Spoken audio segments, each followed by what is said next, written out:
Entonces, vamos a trabajar con un concepto relativamente nuevo, tampoco es tan nuevo, que es el concepto de isometría vectorial. Vamos a trabajar con unas definiciones y luego vamos a ver cómo podemos clasificar esas isometrías en los espacios de dimensión 2 y en los espacios de dimensión 3. Entonces, primero vamos a comenzar con nuestra definición. Es decir, definición. Decimos, venga, pues sean unos espacios que son el V con un producto escalar que notamos con la misma simbología que yo utilizo para espacios generados, pues vamos a tener dos espacios V' con otro producto escalar que le podemos poner una prima. El libro realmente pone aquí una prima para distinguirlo. A mí no me gusta poner la prima porque queda un poco raro, como si fuese una derivada. Prefiero ponerle aquí un subíndice de v y aquí un subíndice de v' al producto escalar. Pero que eso es una manía mía. Entonces vamos a tener este par de espacios vectoriales que van a ser dos espacios vectoriales euclídeos. ¿De acuerdo? La parte de Euclideos es la que hace referencia a esta existencia de este producto escalar. Entonces, una aplicación que sea lineal, es decir, un homomorfismo, seguimos trabajando con estos homomorfismos F, que va de nuestro espacio vectorial V en el espacio vectorial V', es una isometría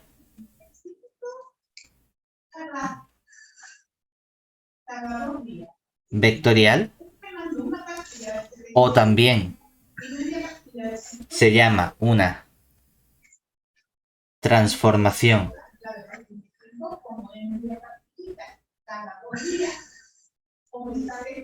ortogonal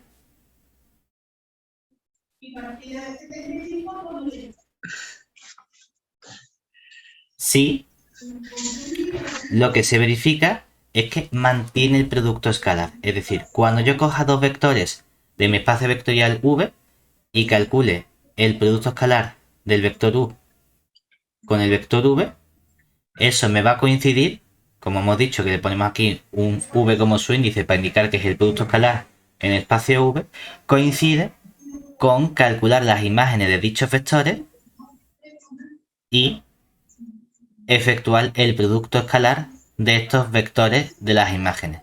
Y eso tiene que ser cierto para cualquier par de vectores u y v que yo coja de nuestro espacio vectorial v, ¿de acuerdo? Eso es lo que hace una isometría. Una isometría mantiene el producto escalar, ¿de acuerdo? Una vez que tenemos la definición, lo que queremos estudiar precisamente, bueno, a fin de cuentas las aplicaciones lineales son homomorfismos. Una isometría es una aplicación lineal que funciona bien con un elemento que es el producto escalar, pues queremos ver qué propiedades tienen estas aplicaciones lineales, estas isometrías, ¿de acuerdo? Vamos a ver algunas de las propiedades más importantes que tienen. Lo importante realmente para nosotros es que, bueno, cómo mantiene ese producto escalar, vamos a ver en realidad que hay muchos elementos asociados, con lo cual también va a funcionar bien. En particular, si tenemos, como hemos dicho, pues sean v y este asterisco, bueno, este producto escalar y el v' con el producto escalar asociado al v', dos espacios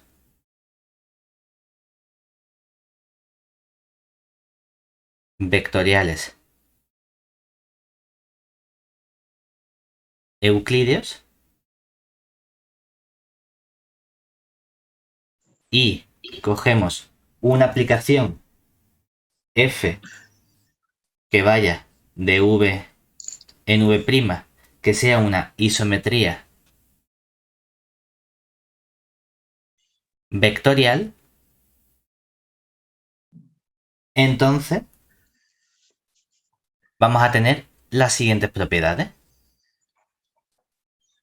Como consecuencia de que el producto escalar se mantenga, también se va a mantener la norma, es decir, la norma del vector u, que es esta norma inducida por el producto escalar correspondiente, coincide con la norma de la imagen f de u en el producto escalar de v'. Y esto es para cualquier vector u que yo coja de nuestro espacio vectorial. También va a mantener los ángulos, es decir, el ángulo que formen dos vectores u y v va a coincidir con el ángulo que formen los vectores imagen del vector u e imagen del vector v.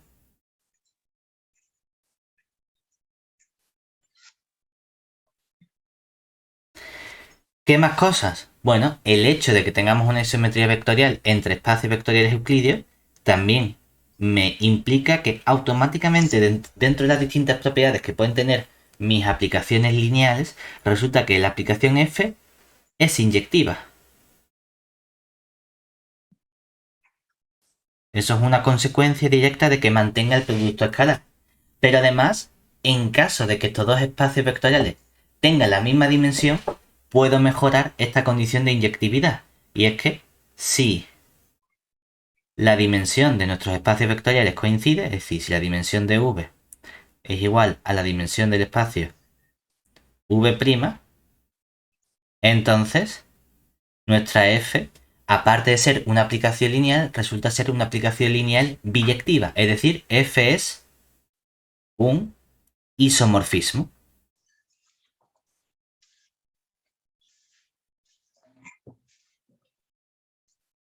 ¿De acuerdo? Por último, cuando trabajamos con base de nuestro espacio V, como tenemos asociado un producto escalar, tenemos un concepto que es el concepto de base ortonormal. Pues resulta que si B de V es base ortonormal de V,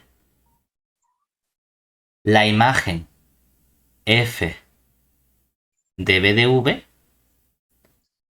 que lo vamos a llamar B de V', es también una base y también es ortonormal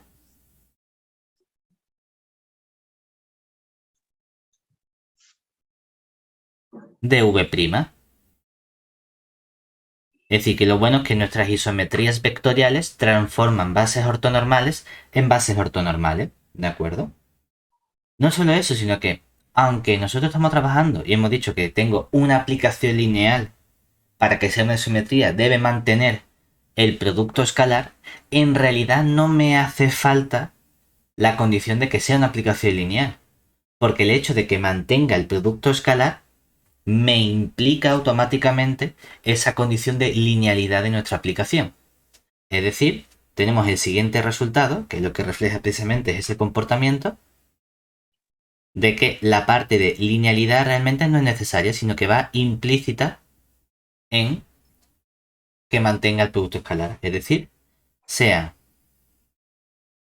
de nuevo v con nuestro producto escalar de v y el v' con el producto escalar del v', dos espacios vectoriales euclideos y vamos a considerar una aplicación f que va del v en el v', que sea simplemente una aplicación. No le vamos a exigir que sea lineal. Pues entonces son equivalentes las siguientes propiedades o proposiciones. Por un lado, el hecho de que mi f sea una isometría vectorial. Es decir, por la definición que hemos dado, isometría vectorial es que es lineal y mantiene el producto escalar. Por eso es equivalente a decir simplemente que la f conserva el producto escalar.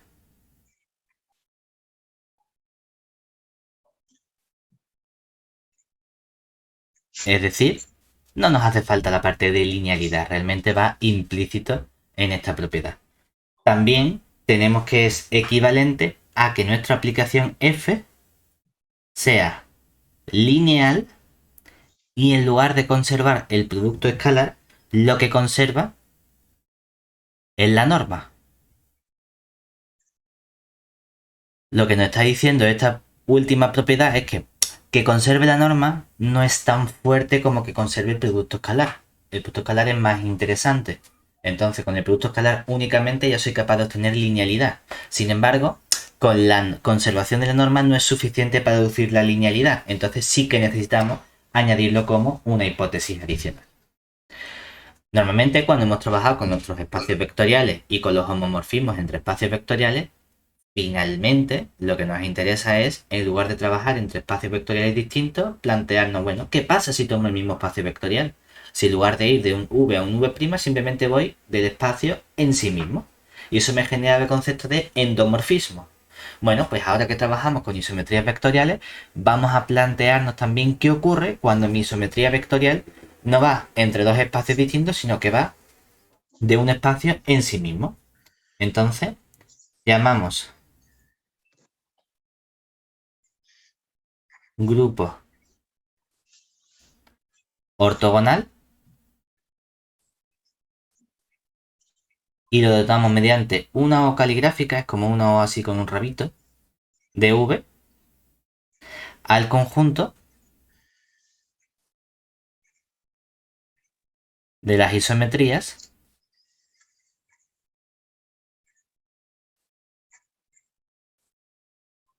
de V en sí mismo. Es decir, esta O caligráfica de V se define como el conjunto de todas las aplicaciones lineales f que van de V en V, tales que f mantiene el punto escalar. Es decir, f es una isometría vectorial.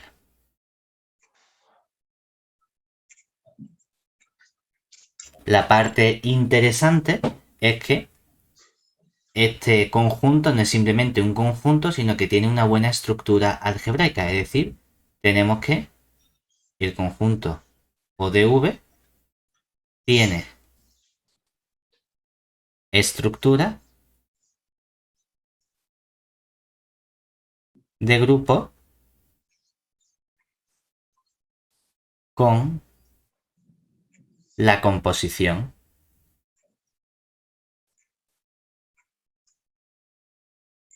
de aplicaciones.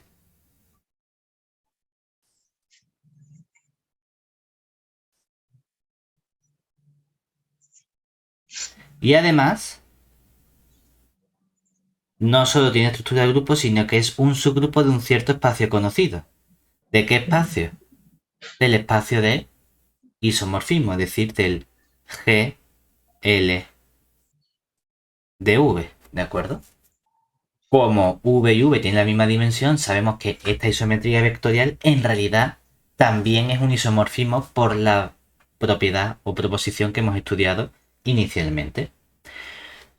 Como hemos dicho, lo que nos interesa a nosotros realmente cuando trabajamos con estas aplicaciones, que son aplicaciones lineales, es decir, homomorfismos con nuevas propiedades adicionales, es tratar de poder operar con ellas de forma más sencilla. Y el elemento que nos permite operar con estas aplicaciones vectoriales de forma más sencilla son sus matrices asociadas. Realmente el concepto de matriz de una isometría vectorial no es un concepto nuevo, porque la isometría es simplemente una aplicación lineal que tiene nuevas propiedades. Pero para las aplicaciones lineales ya sabemos cómo definir o cuál es el modo de trabajar con su matriz de la aplicación. Cojo una base de un espacio, cojo la misma base porque voy al mismo espacio y calculo las coordenadas respecto de la imagen de cada vector. Es decir, que no hay un nuevo concepto que sea la matriz de una isometría vectorial. porque la matriz de mi isometría vectorial es simplemente la matriz del homomorfismo F correspondiente. Como ya tenemos ese concepto, vamos a ver qué cosas podemos hacer con nuestras matrices de las isometrías vectoriales. ¿Qué nuevos elementos me permiten definir o cómo puedo trabajar con las matrices en lugar de con la aplicación? Para ello tenemos el siguiente resultado. Proposición.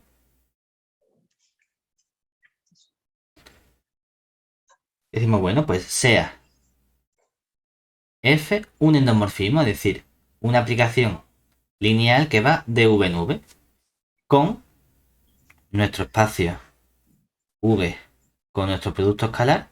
Ahora, como solo hay un espacio, no voy a poner distinguir con V y V', simplemente llamamos producto escalar. Es un espacio vectorial euclídeo.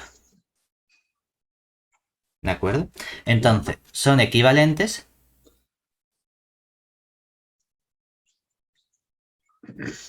por un lado, que esta aplicación lineal no simplemente sea lineal, sino que sea una isometría, es decir, que mantenga el producto escalar. Es decir, que F sea una isometría de V. Podríamos haberlo escrito de forma abreviada diciendo pues que F pertenezca a este O caligráfica de V. ¿Vale? Segundo, es equivalente decir que es una isometría a que, dada una base B caligráfica, que sea base de V, donde vamos a llamar a la matriz respecto de dicha base B de nuestro homomorfismo F, y vamos a llamar G sub B ¿a quién? A la matriz. Bueno, G sub B, la matriz del producto escalar, lo que también se llama matriz de Graham, por eso se le pone una G. ¿De acuerdo? Entonces, se verifica que esta matriz de Graham se puede expresar como la matriz de mi homomorfismo A traspuesta por la propia matriz de Graham por la misma matriz A. ¿De acuerdo? Si esto ocurre para una cierta base arbitraria de mi espacio vectorial V, entonces tendríamos también que la F es una isometría. Otra equivalencia que tenemos con el hecho de que sea isometría o esta propiedad es que si B es una base ortonormal de nuestro espacio V, y de nuevo denotamos mediante a esta matriz del homomorfismo F respecto de la base B, entonces lo que se verifica es que la matriz A por la matriz A traspuesta nos da la identidad. Es decir, esto lo que significa es que la matriz A es una matriz ortogonal.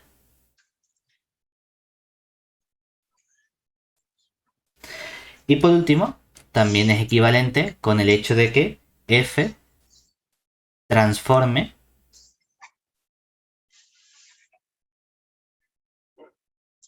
una base ortonormal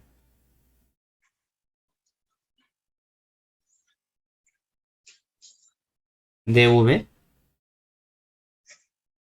en otra base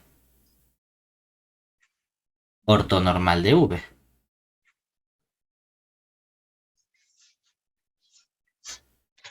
Esto es una propiedad o una consecuencia de la proposición que habíamos enunciado antes, que nos decía, bueno, pues transformaba bases ortonormales en bases ortonormales de la imagen.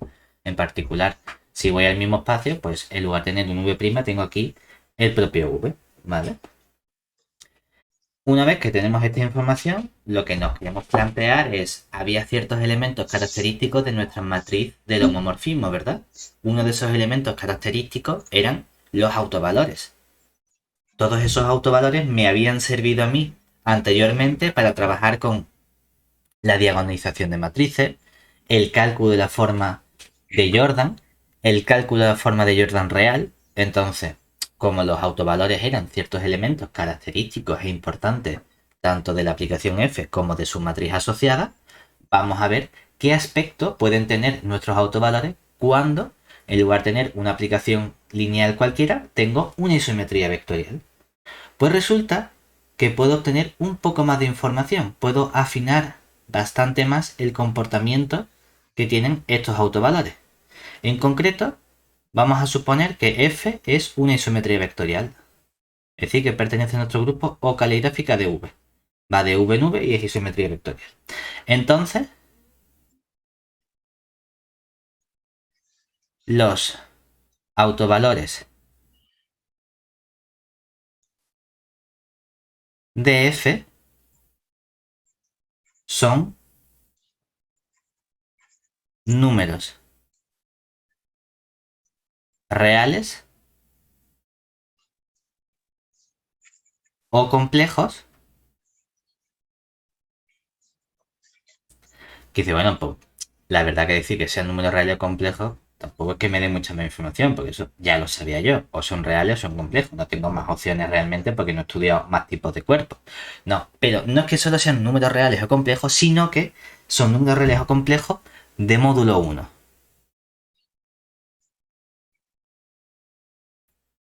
Es decir, si nosotros llamamos o hemos visto que el espectro de f es el conjunto de los autovalores, pues eso está contenido en el conjunto formado por el 1, el menos 1 y luego todos los números complejos de módulo 1, que en particular si tienen módulo 1 puedo expresarlo si quiero como coseno de un cierto ángulo más menos y seno de ese cierto ángulo. Y esto sería con este ángulo que varía entre 0 y pi. Lo ponemos solo entre 0 y pi porque he puesto el más menos. Si no pusiese el más menos, pondría entre 0 y 2pi. ¿Por qué ponemos coseno y seno? En realidad podría escribir simplemente a más menos y b. Pero como tiene módulo 1, significa que a al cuadrado más b al cuadrado tiene que ser 1. En particular me sé una ecuación fundamental de la trigonometría que me dice que algo al cuadrado más algo al cuadrado es igual a 1. La identidad trigonométrica. Coseno al cuadrado más seno al cuadrado es igual a 1. Bueno, pues puedo interpretar que la parte real es el coseno de un cierto ángulo y que la parte imaginaria es el seno de un cierto ángulo. Entonces lo expresamos así. Perfecto. Una vez que ya tengo la información correspondiente sobre los autovalores, ¿qué nos gustaría hacer a nosotros? Clasificar estas isometrías. Para clasificar las isometrías nos vamos a centrar principalmente en el estudio de los subespacios invariantes, que para eso lo hemos estudiado en los temas anteriores. Entonces vamos a ver, por un lado, cómo podemos clasificar las isometrías. Vamos a tener dos grandes bloques, que sería el estudio de esa clasificación y luego cómo se obtiene la clasificación formalmente, cómo podemos determinar en qué caso estamos. ¿Vale? Entonces, vamos a comenzar por lo que sería la clasificación de nuestras isometrías.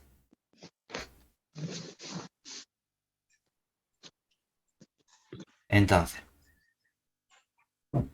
como decimos, vamos a comenzar primero con una definición que me va a permitir trabajar tanto con la isometría vectorial f como con su matriz. Es decir, definición. Primero buscamos un concepto de equivalencia, es decir, sean f y g dos isometrías vectoriales, es decir, de nuestro O de V, decimos que f y g son métricamente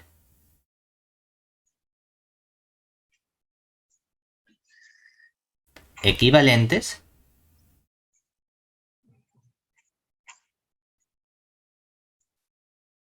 si y solo si puedo encontrar otra isometría H, es decir, otra H de nuestra O caligráfica de V, tal que puedo expresar la aplicación f como la inversa de h con la g con la h. Realmente esto sería h compuesto con g compuesto con la inversa de h. Como decimos, esto me da un concepto de equivalencia entre isometría, pero muchas veces yo no quiero trabajar con la aplicación f, sino con su matriz. Entonces vamos a ver cuál sería un concepto análogo de equivalencia con matrices. Bueno, pues definición, como nuestras matrices ahora tienen ciertas propiedades adicionales porque son isometría, decimos que dos matrices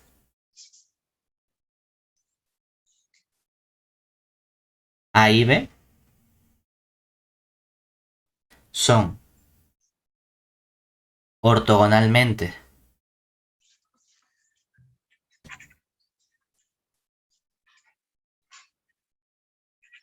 semejantes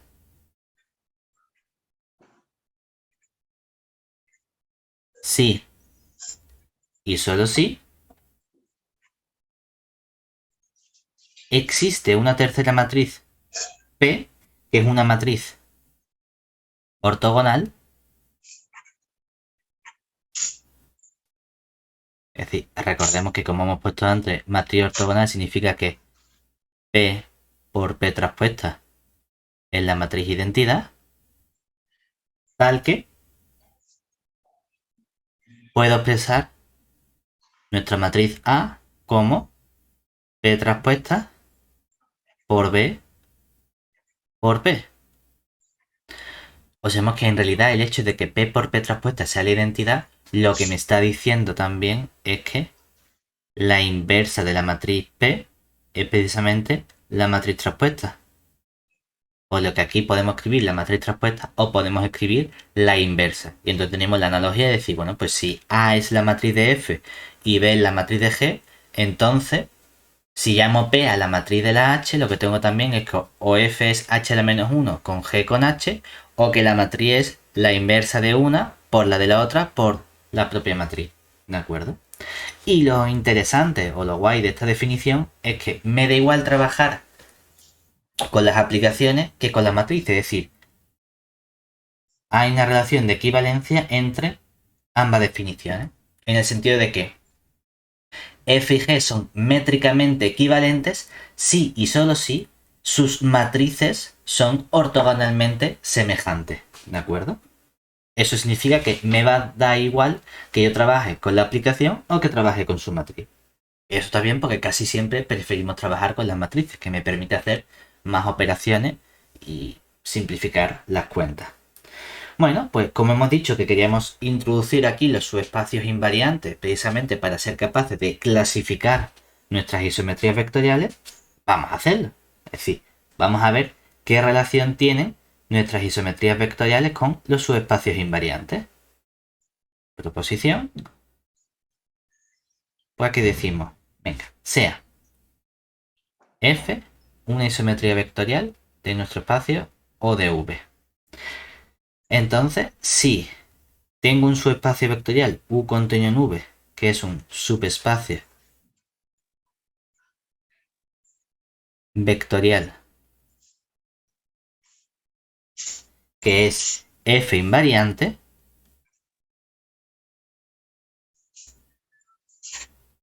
entonces el producto escalar que tengo definido sobre V me permite trabajar con un nuevo concepto que es el concepto de el complemento ortogonal de un subespacio. Pues resulta que este complemento ortogonal del espacio U es también un subespacio vectorial f invariante.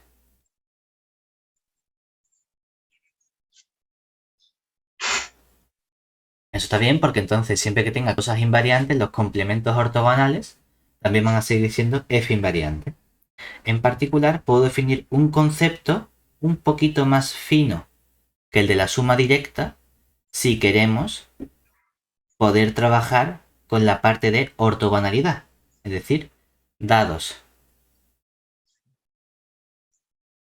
U y W que sean subespacios de V con V con nuestro producto escalar, un espacio vectorial euclídeo, definimos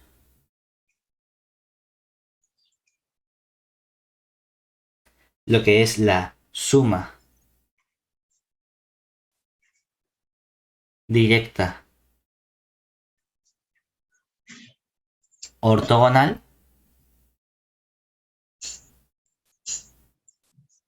de U y W como, bueno, realmente como un espera. Vamos a denotar U. La simbología de suma directa era este más con el circulito. Pues ortogonal significa que aquí encima le vamos a poner como una coronita que es el símbolo de ortogonal. Pues ¿qué significa que algo sea suma directa ortogonal? Pues significa que tengo, por un lado, la suma directa de los dos espacios y además que los espacios U y W son ortogonales. Que ve que tampoco es una definición que uno diga wow, qué ocurrencia, simplemente es lo natural que uno espera. Pues si estamos trabajando con un espacio euclídeo en el que tengo un producto escalar, pues tiene sentido plantearse cuando las cosas son perpendiculares entre sí. Pues si aparte de ser una suma directa, tiene la característica de que los dos espacios son ortogonales, pues lo llamo suma directa ortogonal. ¿Vale? Bien, con todo esto ya vamos a comenzar a estudiar lo que sería la clasificación de nuestras isometrías para el caso más sencillito inicial, que sería el caso en el que estamos trabajando en dimensión 2. Entonces, ahora podemos comenzar a estudiar las isometrías vectoriales en el caso de dimensión 2.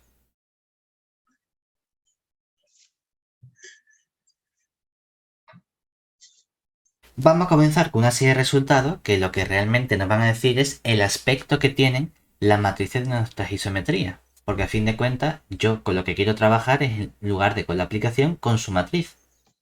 Pues vamos a ver qué tipo de matrices podemos tener para nuestras isometrías. Proposición, bueno, pues sea F una isometría vectorial del V y vamos a considerar un subespacio U contenido en V que sea F invariante.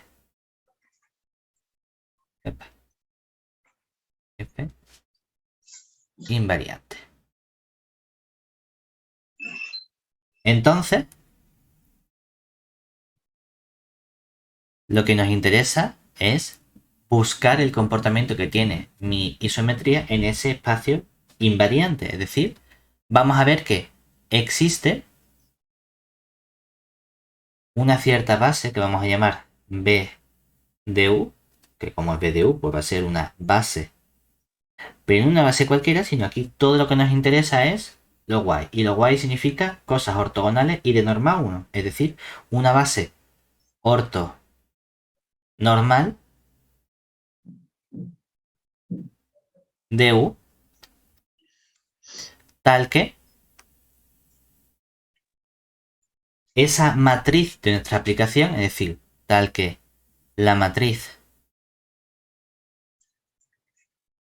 de la aplicación restricción, es decir, de la F restringida a nuestro espacio U, que sabemos que es una aplicación que en vez de ir de V en V, va de U en U en la base que hemos encontrado, es decir, en esta base B de V, es de la forma siguiente. Lo que estamos diciendo precisamente con este resultado es el tipo de matriz de Eddy-Jordan que podemos encontrar para nuestra aplicación restricción. Pues resulta que puede ser o bien la identidad Claro que para que sea la aplicación identidad lo que tiene que ocurrir es que la aplicación restricción sea la aplicación identidad. Puede ser también de la forma 1, 0, 0 menos 1, o puede ser de la forma coseno de teta. Aquí realmente en el libro aparece un menos seno de teta. Si somos formales, cuando nosotros hemos estudiado la forma de Jordan real, poníamos aquí el positivo y poníamos el negativo aquí abajo. Bueno, no pasa nada, ahora ponen el negativo arriba. Que realmente nosotros queríamos el AB menos BA. Pero bueno, no pasa nada. Da igual que pongamos el menos arriba o abajo, aunque en la medida de lo posible lo suyo sería ponerlo siempre en el mismo sitio.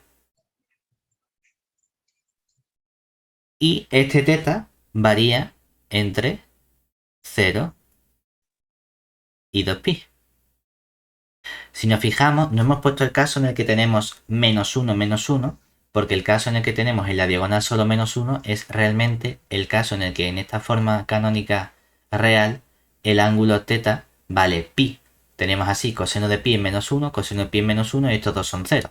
Lo podemos ver como un subcaso que no, que queremos poner explícitamente la matriz menos 1, 0, 0, menos 1. Pues entonces de aquí quitamos el valor pi. No pasa nada. No ponemos la menos 1, 1, porque los bloques de Jordan, la matriz de Jordan era única salvo permutaciones de bloques. Es decir, me da igual tener primero el 1 y luego el menos 1 que al revés. ¿De acuerdo? Bueno, pues como me da igual, pues lo hemos puesto primero con el positivo y luego con el negativo. ¿Vale?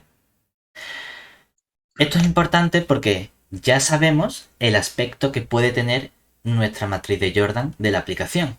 Lo que me falta es ponerle nombre a cada uno de estos casos. Es decir, en función del tipo de matriz, qué nombre va a recibir cada una de esas isometrías. Pero lo primero es que vamos a ver que los subespacios invariantes van a jugar un papel fundamental a la hora de poder trabajar con nuestras isometrías. Precisamente por el siguiente resultado que me permite descomponer nuestro espacio vectorial total en función de los espacios invariantes que vayamos encontrando.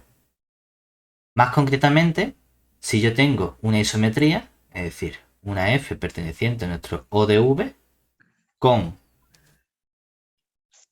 obviamente, nuestro espacio V con el producto escalar es un espacio vectorial euclídeo,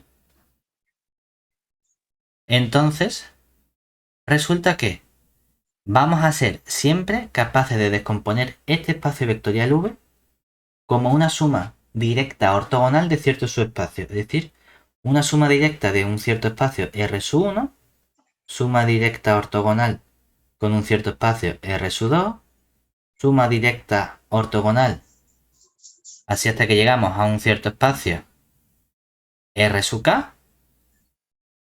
Y ahora aparecen otros espacios, suma directa P1 ortogonal con una suma directa ortogonal con un P2 y así seguimos con sumas directas ortogonales hasta que llegamos a un cierto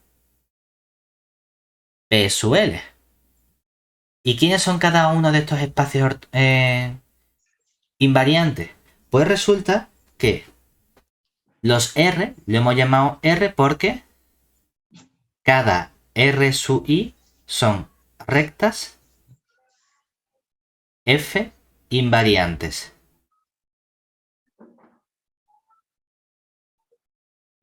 Y esto sería para todo i desde 1, 2 hasta el k. Mientras que los P sub j, son planos F invariantes, pero además son irreducibles. Es decir, no se pueden descomponer como la suma directa de dos rectas. Y todo esto para j desde 1, 2 hasta el cierto término L. ¿De acuerdo? Es decir que esto es interesante porque me permite descomponer siempre mi espacio invariante, o sea, mi espacio vectorial, como una suma directa ortogonal de rectas F invariantes o de planos F invariantes. A lo mejor solo hay rectas, a lo mejor solo hay plano, a lo mejor hay rectas y planos. Yo siempre puedo tener esa cierta descomposición, ¿vale? En particular, con el resultado anterior y esta descomposición, ya puedo caracterizar completamente cómo es la matriz de Jordan real de nuestras isometrías vectoriales. Es decir, finalmente podemos caracterizar de forma completa la matriz de Jordan real de una isometría vectorial, es decir, de una cierta aplicación f perteneciente al O de V. ¿De acuerdo? Va a ser de la forma, vamos a llamarlo J. Esto realmente que hemos puesto así un poco informal es un teorema. Teorema, sea f perteneciente a O de V, entonces la matriz de Jordan real de nuestra aplicación f es la siguiente. Un pedazo matriz en la que vamos a tener unos. También puedo tener menos unos. También podemos tener bloques, es decir, un cierto c de lambda 1, una serie de bloques hasta el c de lambda 1, que cada bloque asociado al lambda 1 se va a repetir una cantidad a su lambda 1 de veces. Y así seguimos con una serie de bloques hasta que llego a un último autovalor lambda sub r, que se repite también una serie de veces que llamamos a sub lambda r, y el resto de elementos que no aparecen aquí son todos ceros. ¿De acuerdo? Todo esto que aparece aquí son ceros. ¿Y quién es cada uno de estos bloques? Bueno, pues resulta que el lambda sub j, ese autovalor, hemos visto que lo podemos expresar como son aquí los autovalores complejos. Lo queremos expresar no como a y b, sino como el coseno de un cierto ángulo θ sub j más y veces el seno de un cierto ángulo θ sub j. De ese modo, este bloque, en vez de ser la forma AB menos BA, lo vamos a expresar cada bloque C de lambda sub j como el coseno del θ sub j menos el seno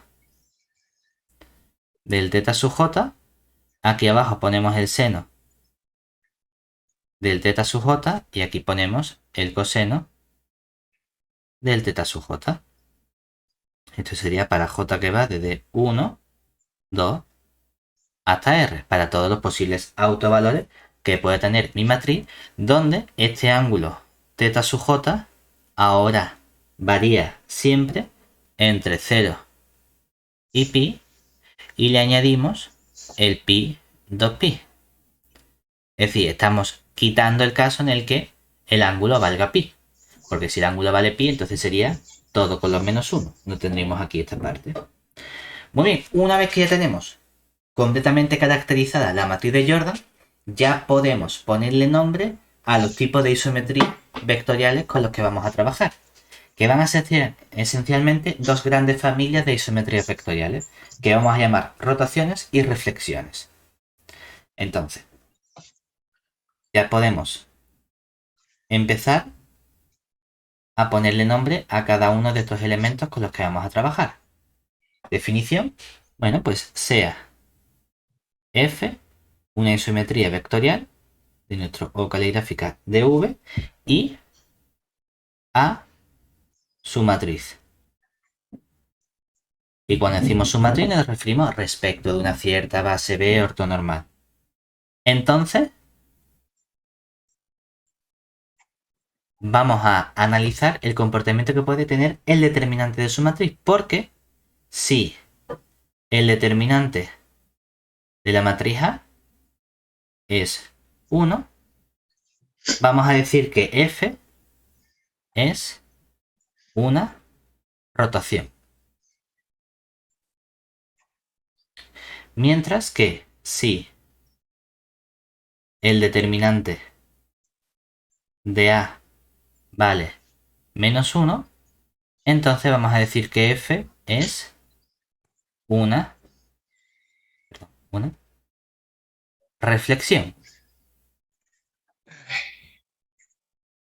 Estas son nuestras dos grandes familias de isometrías vectoriales, o las rotaciones o las reflexiones, en función del determinante que tenga la matriz de mi aplicación.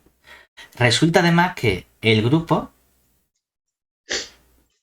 que vamos a llamar O caligráfica más dv, para decir, bueno, pues el más los que valgan 1, que está formado por las rotaciones dv, es un subgrupo de nuestro espacio o nuestro grupo de isometrías vectoriales. Mientras que el conjunto O menos de V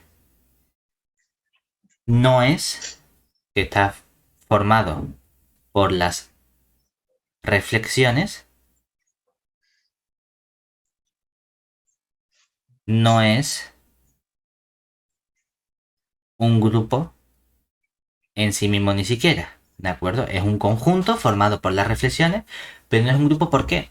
Porque obviamente si yo compongo dos reflexiones consigo mismo, eso es equivalente a multiplicar las matrices, ¿verdad?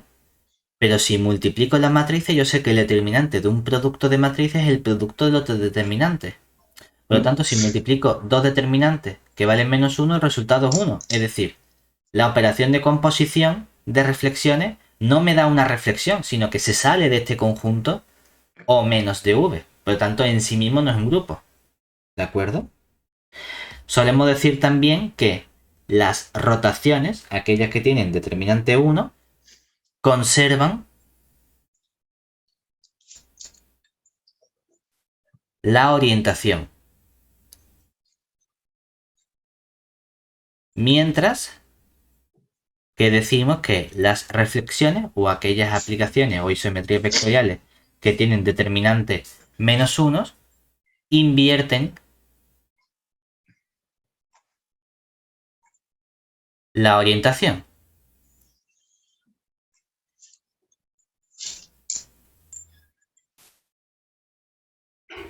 ¿De acuerdo?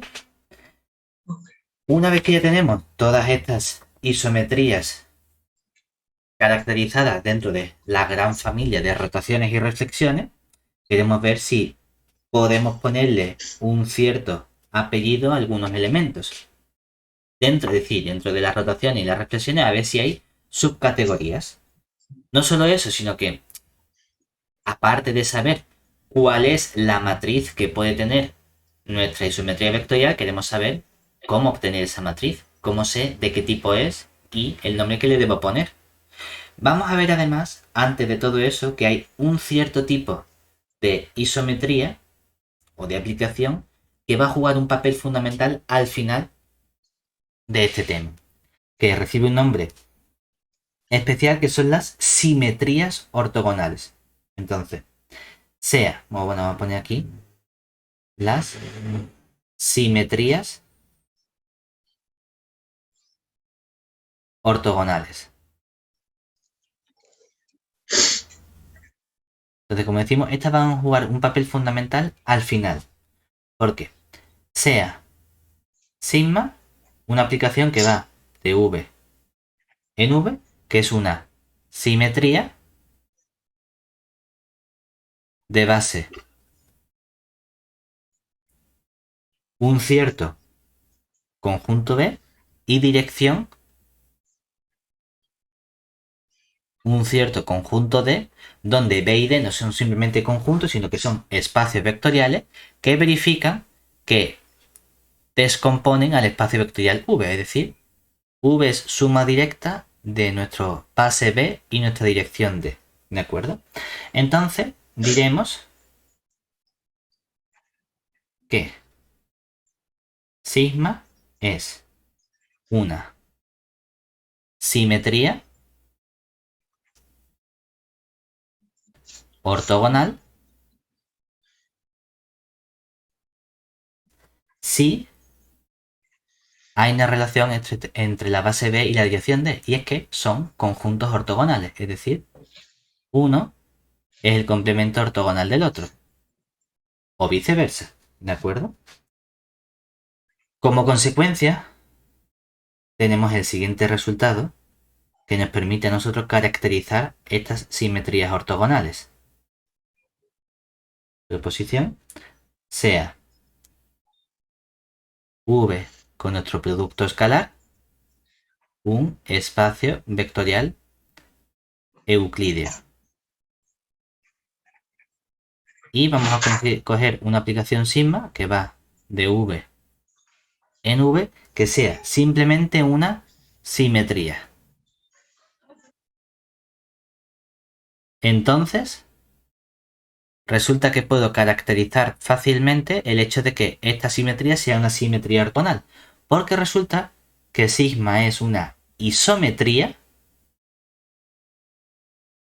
es decir, mantiene el producto escalar si y solo si sigma es una simetría ortogonal.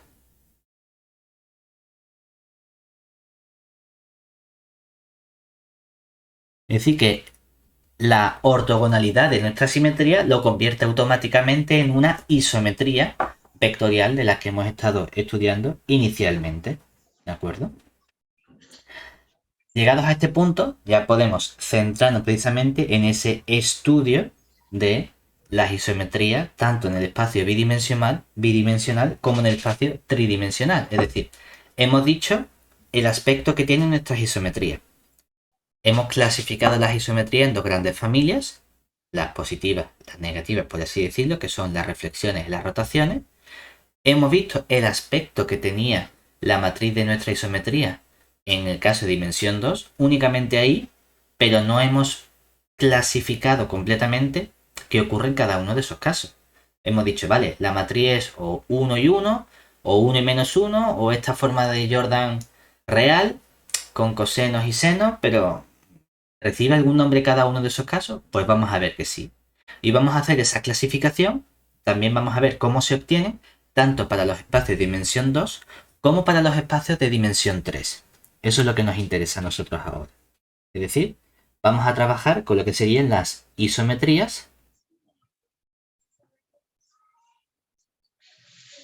de un espacio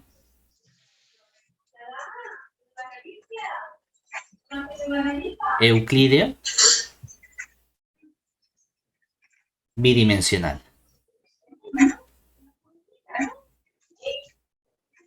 ¿Vale?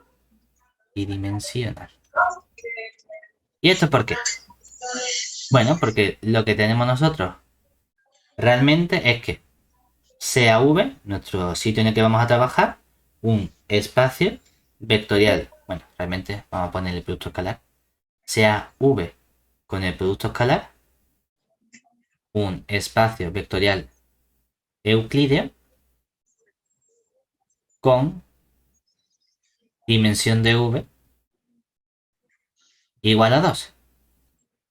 Tenemos una mini trampa y es que sí, V es el espacio vectorial, pero en realidad, como este espacio de dimensión 2 es isomorfo a R2, en realidad podríamos plantearnos estudiar qué pasa en R2 y decir lo que pasa en R2 es lo mismo que lo que pasa en V, porque son espacios isomorfos, es decir, hay una biyección de uno a otro. Pues entonces podemos trabajar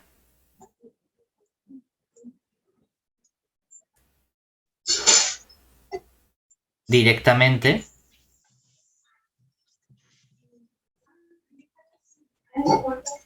en R2 de forma más sencilla. ¿Vale? ¿Qué hemos visto? Bueno, nosotros ya sabíamos un poco más de información para el caso bidimensional. Y es que hemos visto que si f era una isometría vectorial, pero ahora ya en lugar de poner dv vamos a cogerla directamente de R2, eso sí, siempre y cuando que f no sea la aplicación identidad, porque hemos dicho que si era la aplicación identidad, entonces la matriz de la aplicación es la matriz identidad y esa, bueno, demasiado sencilla. Pero si la f no es la aplicación identidad, entonces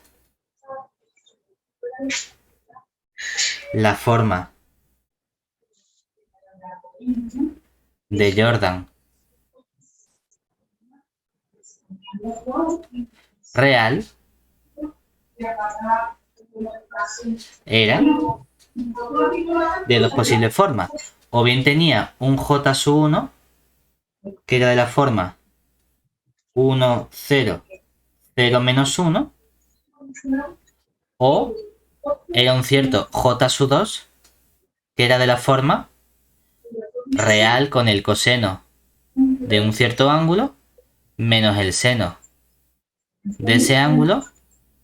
Aquí otra vez aparecía el seno del ángulo y aquí teníamos el coseno de ese ángulo.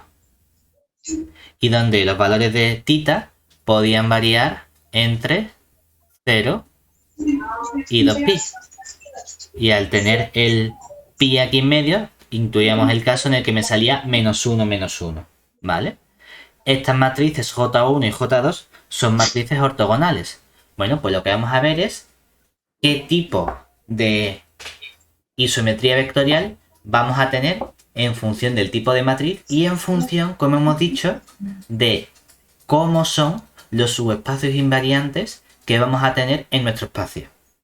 Realmente, como estamos trabajando en espacios de dimensión 2, como mucho vamos a tener o subespacio invariante de dimensión 1 o de dimensión 2. ¿De acuerdo? Entonces vamos a ver qué pasa en cada uno de esos casos. ¿De acuerdo? Venga.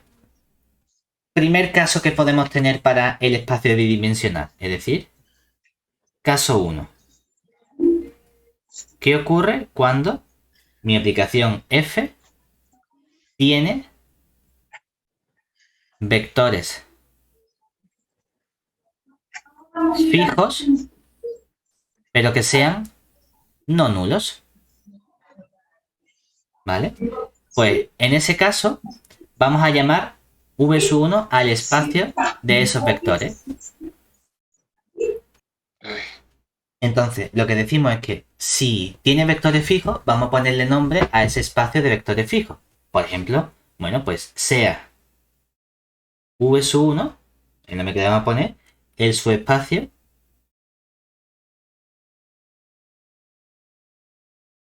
vectorial formado por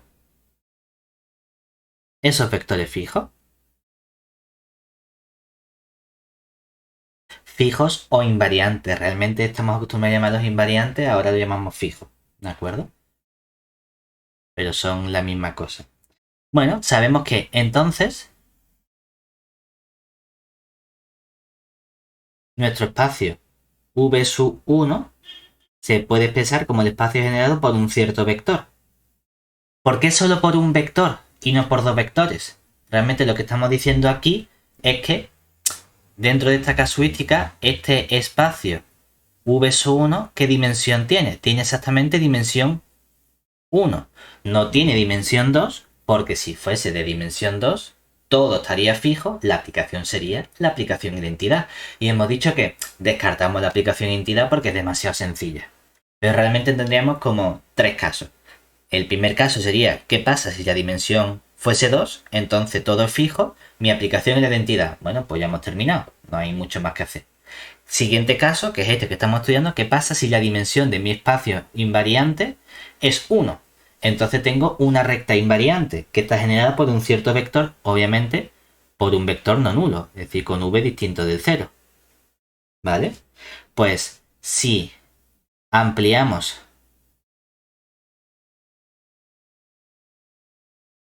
a una base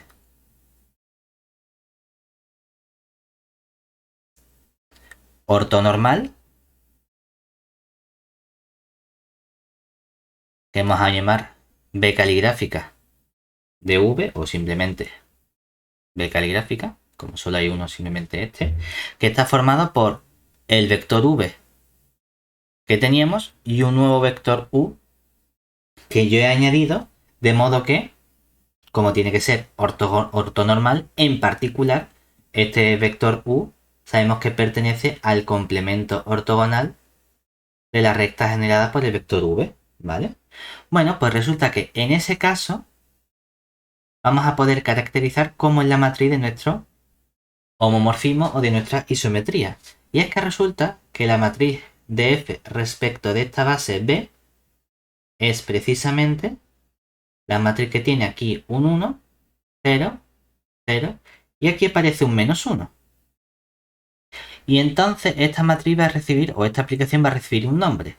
Sabemos que, ¿qué tipo de aplicación es? ¿O qué tipo de isometría? Como el determinante de esta matriz, el determinante menos 1, sería una reflexión. Pues dentro de las reflexiones, esta se va a llamar una simetría ortogonal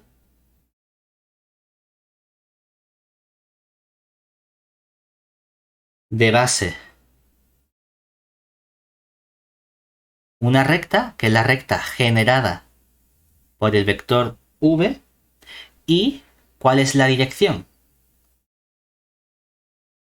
La dirección es el complemento ortogonal, es decir, la dirección es d igual al complemento ortogonal de este vector v, que sabemos que lo que estamos haciendo ahora es subclasificar las distintas isometrías. Esta simetría o esta aplicación es obviamente una reflexión porque su determinante vale menos 1. Pero dentro de las reflexiones, esta reflexión en concreto se va a llamar simetría ortogonal. Y los elementos que caracterizan a esta simetría ortogonal va a ser la base, que sabemos cómo calcularla, y la dirección, que también sabemos cómo calcularla. ¿De acuerdo? Siguiente caso, bueno, siguiente y último caso que podemos tener en dimensión 2, es decir, el caso 2, sería qué ocurre cuando f no tiene vectores fijos.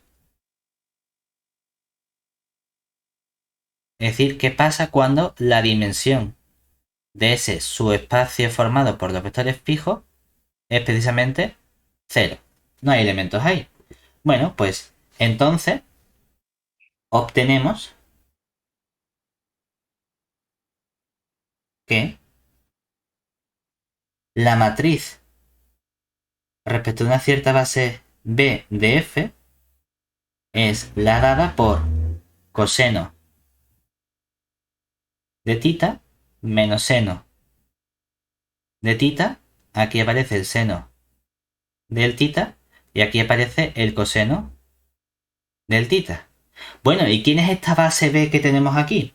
Realmente la base B podemos tomarla la formada por un vector v que, puestos a elegir, podemos elegir el vector canónico 1, 0 y un vector u que lo podemos elegir como el vector 0, 1. Entonces la pregunta es, ¿qué relación tiene este tita con estos vectores v y u? Pues resulta que podemos establecer la relación para sacar este valor de tita en función de estos vectores de la base. Y es que la imagen del vector u es precisamente el vector menos seno de tita coseno de tita. O sea que de este modo podemos sacar o bien el valor del seno y el coseno directamente o el valor del ángulo tita que tenemos aquí. Decimos ángulo tita porque precisamente esta aplicación recibe un nombre y es que decimos que f es una rotación de ángulo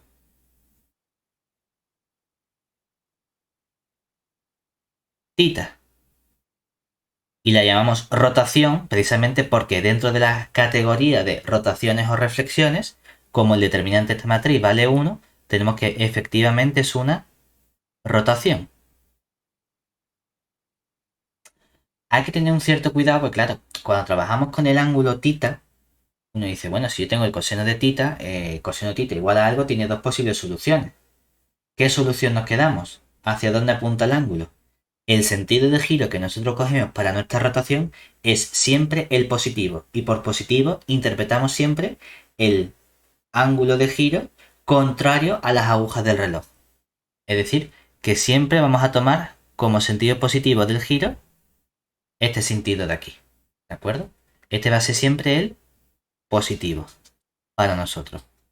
Puesto tomar convenio, pues se decidió que siempre fuese el sentido contrario a las agujas del reloj. ¿De acuerdo? Una vez que tenemos completamente clasificadas las isometrías vectoriales en dimensión 2, ¿qué nos gustaría? Pues clasificar las isometrías vectoriales en dimensión 3. ¿Vale? Pues vamos entonces ahora a qué ocurre con nuestras isometrías vectoriales en un espacio euclídeo tridimensional.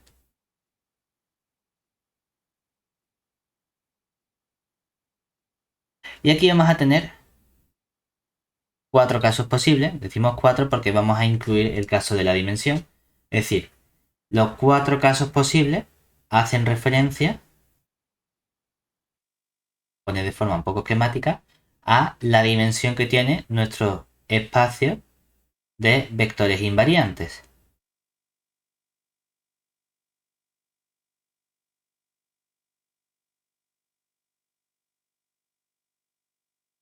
Entonces, como estoy en un espacio de dimensión 3, puede ser que sea la dimensión total, que tenga dimensión 2, que tenga dimensión 1 o que tenga dimensión 0. El caso de dimensión 3 es el caso sencillo, porque entonces f es simplemente la aplicación identidad. Y ahí no hay mucha clasificación que hacer. Su matriz es la matriz identidad y ya hemos terminado. Si estoy en el caso de dimensión 2, lo que yo sé es que la matriz de nuestra aplicación f tiene la siguiente forma. Aparecen dos unos y luego un menos 1. Y el resto de elementos son todos 0. Y entonces, el nombre que recibe nuestra isometría vectorial es una simetría ortogonal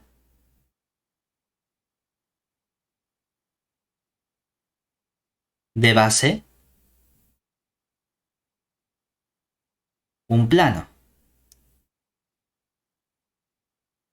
¿Qué plano es el que tomamos como base? Precisamente el plano de vectores fijos, es decir, el plano v1. ¿De acuerdo? Una vez que también tenemos esta matriz, vemos que el determinante de esta matriz es menos 1, por lo tanto, dentro de la categoría grande es lo que llamamos una reflexión. El siguiente caso en el que tenemos dimensión 1, aquí lo que tendríamos es que la matriz, ¿qué aspecto tiene? Pues la matriz de la F tiene el siguiente aspecto. Es de la forma 1, 0, 0, aquí 0, 0, y aquí en medio resulta que aparece el coseno de θ menos el seno de θ, seno de θ y el coseno de θ. Y esta aplicación o isometría vectorial F se llama giro de eje. El eje es una recta. La dimensión del espacio V1 es una recta. Pues precisamente el eje va a ser nuestro espacio de vectores invariantes V1 y el ángulo es el elemento θ que tenemos aquí dentro, que lo podemos sacar como hemos hecho antes con el giro. Y el último caso que tenemos aquí precisamente el caso en el que no tenemos ningún vector fijo. En ese caso, ¿qué estamos haciendo? Cuando no hay ningún vector fijo, hacemos una distinción que sería, bueno, si el 1 no es un autovalor de mi aplicación f, entonces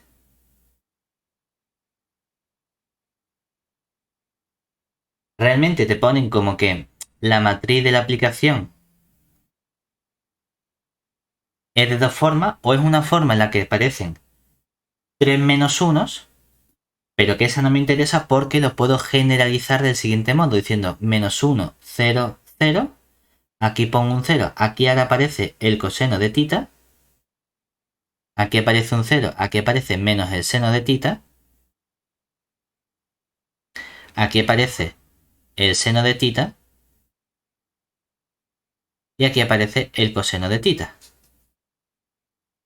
Y decimos que no nos interesa poner también el caso menos 1, menos 1, menos 1, porque si digo que tita varía entre 0 y 2pi, para el ángulo tita igual a pi tengo precisamente la matriz menos 1, menos 1, menos 1. Entonces, que es un caso particular. ¿De acuerdo? Lo que vemos es que como el determinante de esta aplicación es menos 1, esto sería una reflexión. Ahora, ¿qué nombre recibe? Bueno, uno se da cuenta de que esta matriz se puede descomponer. Resulta que se puede descomponer como producto de dos matrices. Es decir, aquí resulta que si dimensión de v1 es igual a 0, podemos descomponer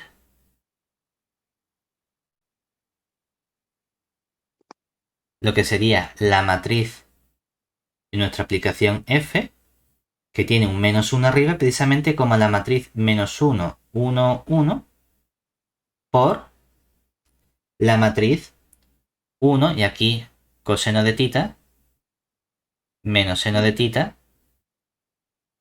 seno de tita y coseno de tita. Y esta matriz ya la hemos estudiado. Hemos visto que esta que teníamos aquí es la matriz de una simetría.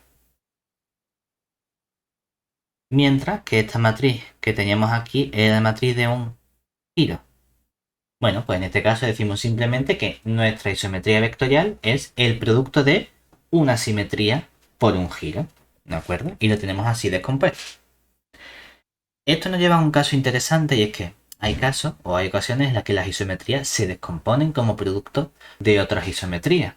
En este caso, de un giro con otra simetría. Pero lo que nos va a interesar es que inicialmente, al principio ya hemos dicho, hay unas isometrías fundamentales, que son las simetrías ortogonales. Bueno, pues estas isometrías ortogonales ahora al final es donde van a jugar el papel fundamental. Pues vamos a ver qué relación tiene con lo que llamamos nosotros el teorema de Cartan-Dieudonné.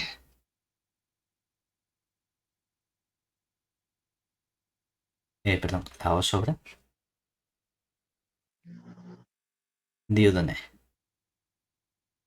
¿Qué nos dice? Pues nos dice precisamente que a la hora de descomponer isometrías vectoriales como producto de otras isometrías vectoriales, hay unas que van a ser las fundamentales, las que constituyen la base de esa descomposición.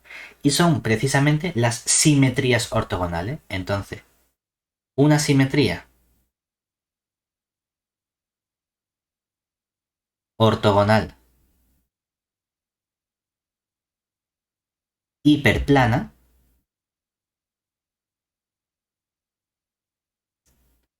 es simplemente una isometría.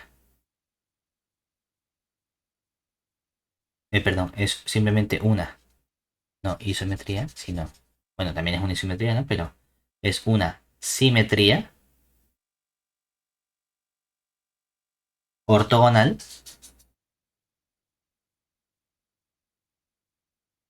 cuya base es un hiperplano.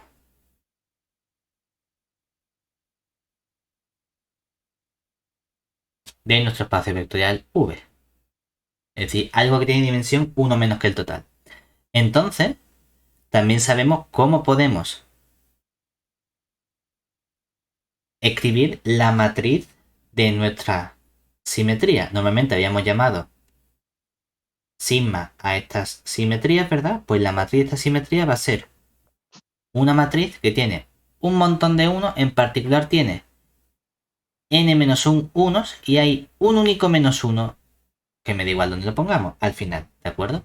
En particular, eso me está diciendo que esta simetría ortogonal hiperplana es una reflexión, porque su determinante es -1. Bueno, pues vamos a ver cómo podemos descomponer estos elementos. Tenemos un primer resultado que nos dice lo siguiente.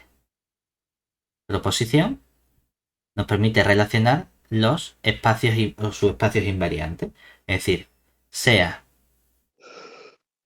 V con nuestro producto escalar euclídeo un espacio vectorial euclídeo. Entonces, dados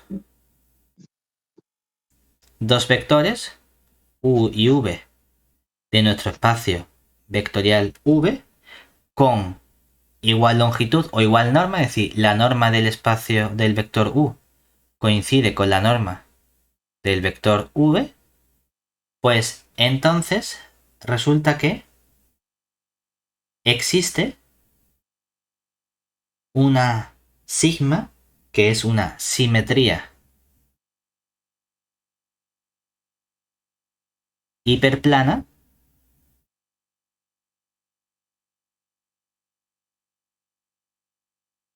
o simetría ortogonal hiperplana con sigma de u igual a v. Es decir, hay una simetría hiperplana que transforma un vector en el otro, siempre y cuando tenga dos vectores que tienen la misma longitud.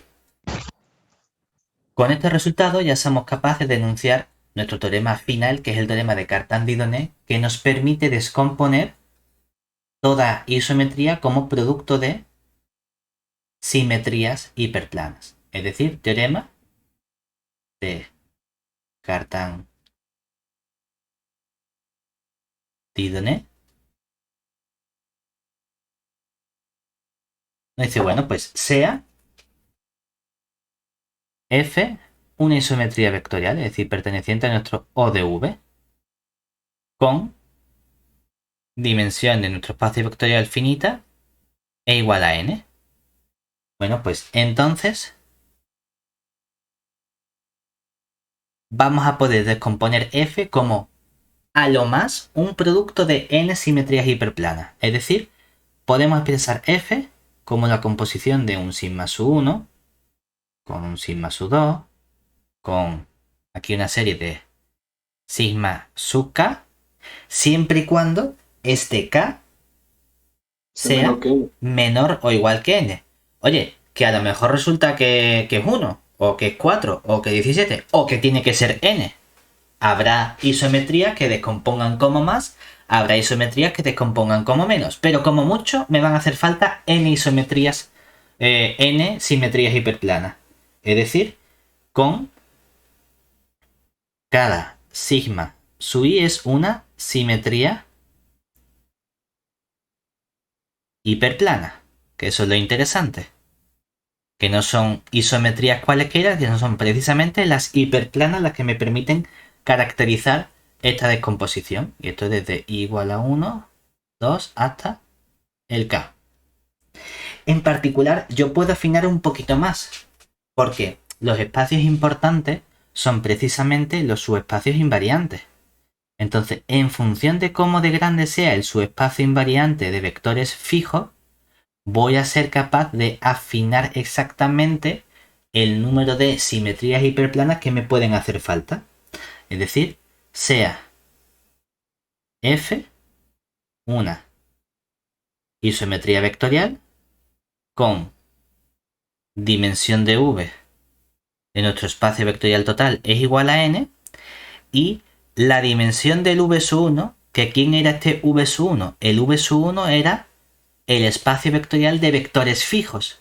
Pues vamos a suponer que tiene dimensión D. Entonces,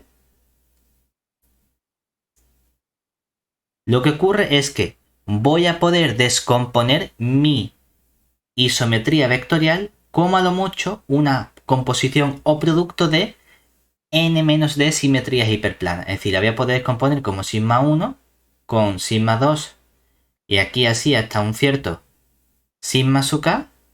Pero ahora, en lugar de hacerme como mucho falta n, puedo afinar un poco más y puedo quitar los vectores fijos y me quedan como mucho n-d. ¿De acuerdo? Claro, en particular, esto me permite a mí clasificar ciertas isometrías que ya hemos visto, como por ejemplo la identidad. ¿Qué pasaba con la identidad? Que en ese caso la dimensión de este espacio era n. Claro, n-n es 0. K tiene que ser 0.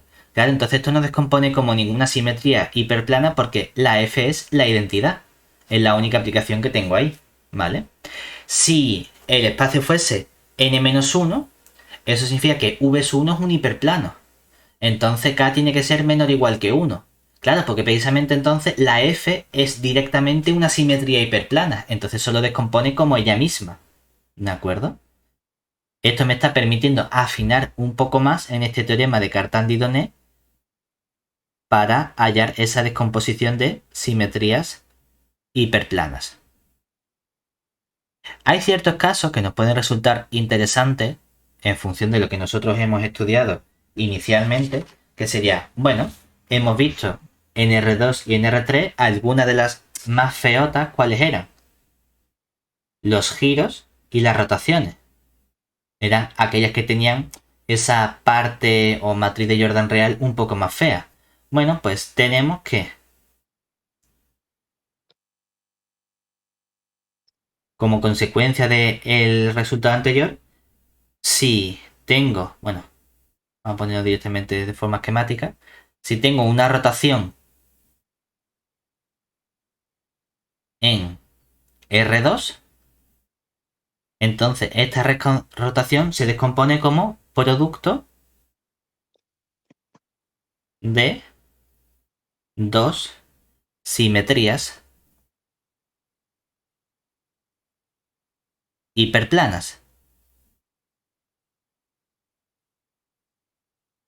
Que si pensamos, las simetrías hiperplanas en algo de dimensión 2 es algo que tiene dimensión 1 menos, es decir, algo que tiene dimensión 1. Y las cosas de dimensión 1 se llaman rectas.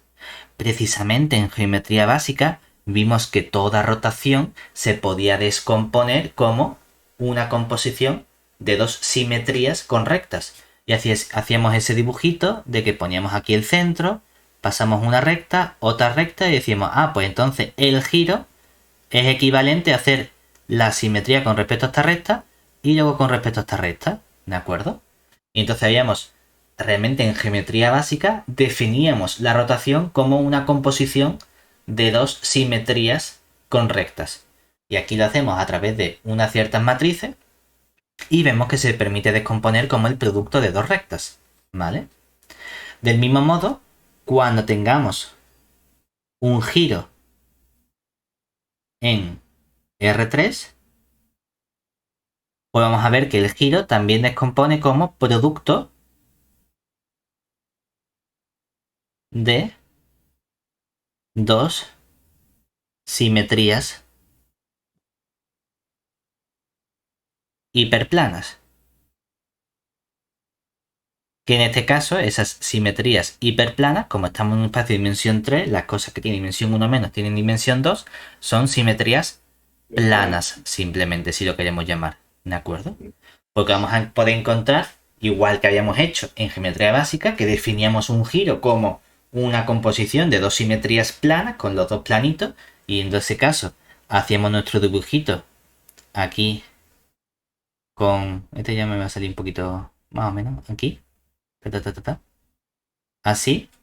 Y decimos, ah, pues eso que era, pues cogíamos aquí y este giro iba para acá, luego podíamos por aquí y era lo mismo que hacer simplemente así. ¿De acuerdo?